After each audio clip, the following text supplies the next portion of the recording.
اعوذ باللہ من الشیطان الرجیم بسم اللہ الرحمن الرحیم نحمدہ ونصلی علی رسولہ الکریم۔ انتہائی قابل احترام سامعین و حاضرین، مجھ سے اچھے لوگوں، السلام علیکم ورحمۃ اللہ وبرکاتہ۔ درود شریف پڑھنا ہے۔ اللہم صلی اللہ علیہ وسلم۔ آج انشاءاللہ حج کے بارے میں گفتگو ہوگی۔ حج جو ہے، اگر اس کو سمجھا جائے تو یہ محبت اور عشق سے بھری ہوئی ایک عبادت ہے۔ یہ سورہ حج کی آیت نمبر 27 میں حضرت ابراہیم علیہ السلام نے اللہ نے ان سے کہا کہ اعلان کرو کہ لوگ اس کی طرف آئیں،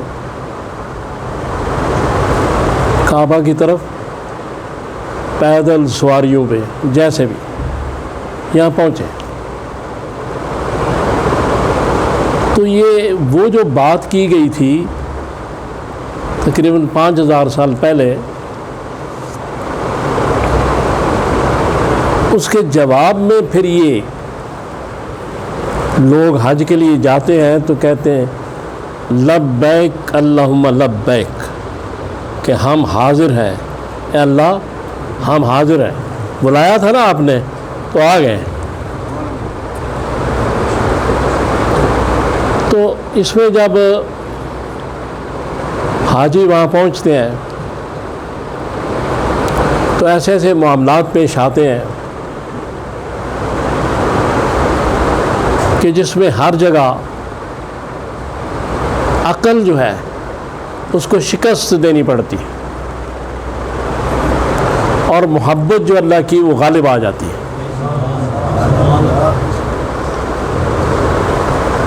طواف کعبہ جو ہے، اب دیکھیں جب کسی کے ساتھ محبت ہوتی ہے تو وہ پھر اس کے گھر کے چکر کاٹتا ہے، مجازی ہو کیسی ہو۔ تو طواف کا مقصد یہ ہے کہ اللہ سے محبت ہے تو اس کے گھر کے چکر کاٹو، یہ طواف ہو رہا ہے۔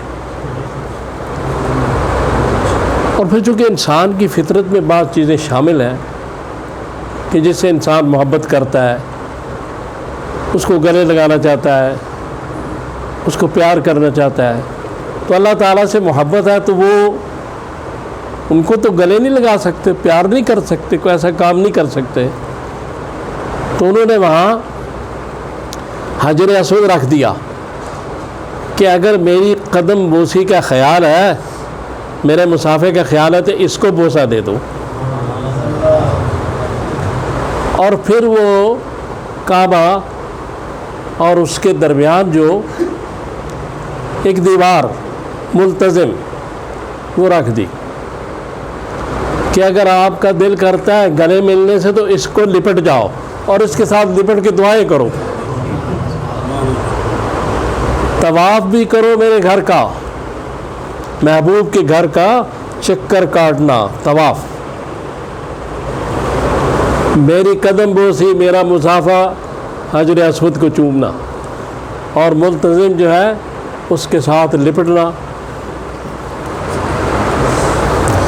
یعنی انسانی فطرت کی تسکین کے لیے یہ 7 چیزیں رکھ دی۔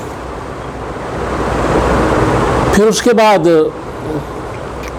8 ذی الحج کو مینا پہنچ گئے۔ اب مینا میں 5 نمازیں پڑھنی ہیں، تو کوئی حاجی اگر سوچے کہ بھئی یہاں تو اس مسجد جو ہے، اس میں کعبے کی جو مسجد ہے، اس میں 1 لاکھ ثواب ہے ایک نماز کا، تو مینا میں جو 5 نمازیں ہیں تو ان کا تو ثواب اتنا ہی ہوگا، ذہن میں بات آتی ہے نا۔ تو ادھر سے ادھر نہ جاؤں اگر کوئی سوچے، شیطان اگر بھٹکائے تو پھر اگر وہ وہاں اس وقت نماز پڑھے گا کہ جہاں 1,00,000 کا ثواب ہے وہاں ایک نماز بھی نہیں ہوگی، چونکہ جنہوں نے ثواب رکھنا ہے نا انہوں نے کہا کہ آپ مینا میں جا کے پڑھو،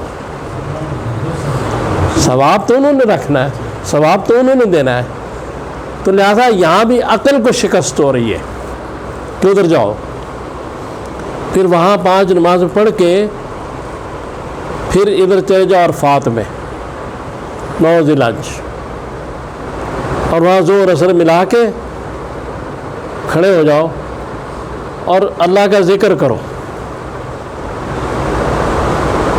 پھر عین مغرب کے وقت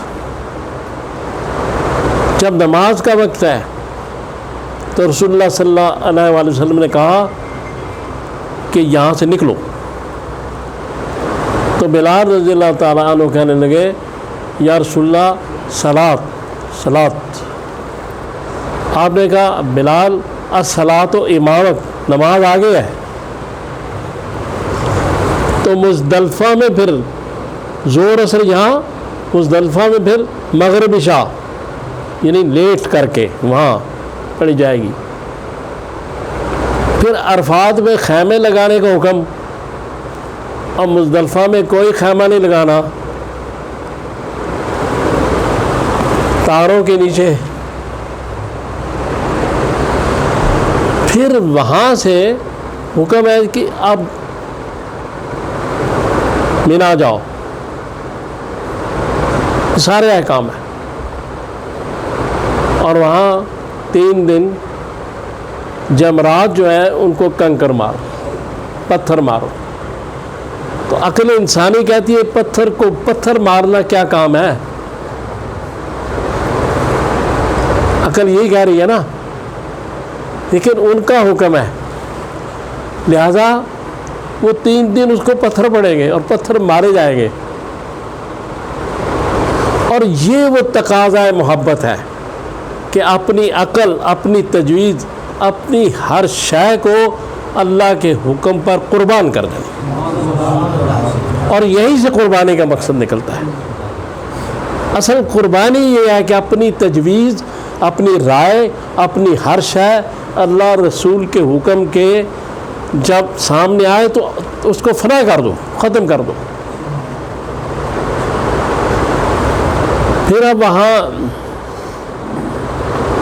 پتھر مارے گئے، سارے کام ہو گئے، چلو کام ہو گیا، لیکن اصل چیز کیا ہے؟ اصل چیز جو بتائی جا رہی ہے، جو فلسفہ حج ہے، وہ یہ ہے کہ اللہ تبارک تعالیٰ کہہ رہے ہیں کہ ہم جس مقام میں فضیلت رکھیں فضیلت اسی کو ہوگی، جس مقام میں نہیں رکھیں گے نہیں ہوگی۔ عرفات میں آپ سارا سال کھڑے رہیں سوائے 9 ذی الحج کے، حج نہیں ہوگا، حج اسی تاریخ ہوگا جس تاریخ کو انہوں نے فرمایا ہے۔ لہٰذا یہاں تاریخ کا بت بھی توڑ دیا، مغرب کی نماز کے وقت مغرب کا وقت چھوڑ کے اس نماز کو لیٹ کر کے وقت کا بت بھی توڑ دیا، مقام کا بت بھی توڑ دیا، وقت کا بت بھی توڑ دیا، سارے بت جو ہم سجا کے بیٹھے ہیں سارے توڑ دیا حج نے، ہر چیز ختم ہو گئی، صرف ان کا حکم کہ یہ حکم ہے، یہ حکم ہے، اب یہ حکم ہے، اب اس طرح کرنا ہے۔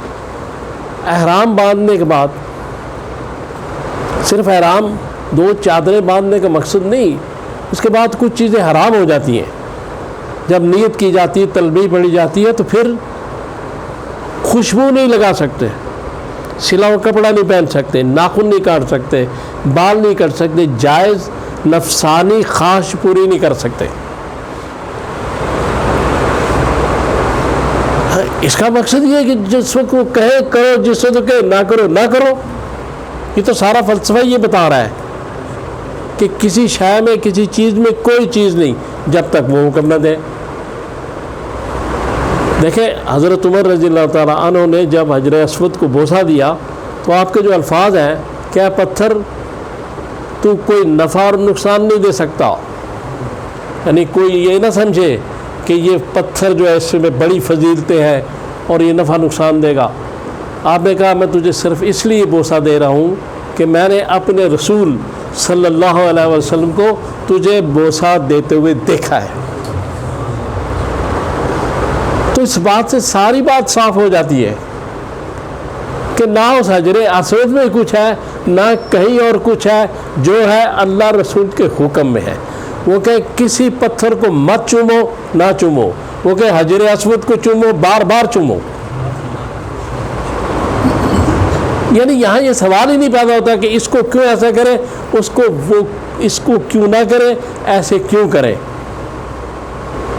آدم علیہ السلام کو اللہ نے حکم دیا سجدہ کرو، تمام فرشتے سجدے میں پڑ گئے.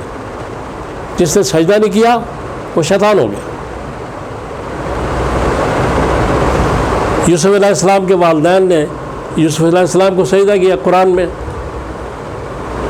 لیکن وہ سارے سجدے اللہ کے حکم سے تھے. جب رسول صلی اللہ علیہ وسلم کی شریعت میں سجدہ حرام کر دیا تو سجدہ حرام ہو گیا. کسی کو نہیں ہو سکتا، کوئی آدمی کسی آدمی کو سجدہ نہیں اب کر سکتا. اس کا مقصد ہے کہ جب وہ حکم دے کرو تو کرو، جب وہ حکم نہ دے تو نہ کرو. سجدے میں کیا پڑا ہوا ہے؟ بات تو ان کے حکم میں ہے. تو اب وہاں جا کے جب پتھر کو پتھر ماریں گے تو کوئی عقل والی بات تو نہیں ہے نا.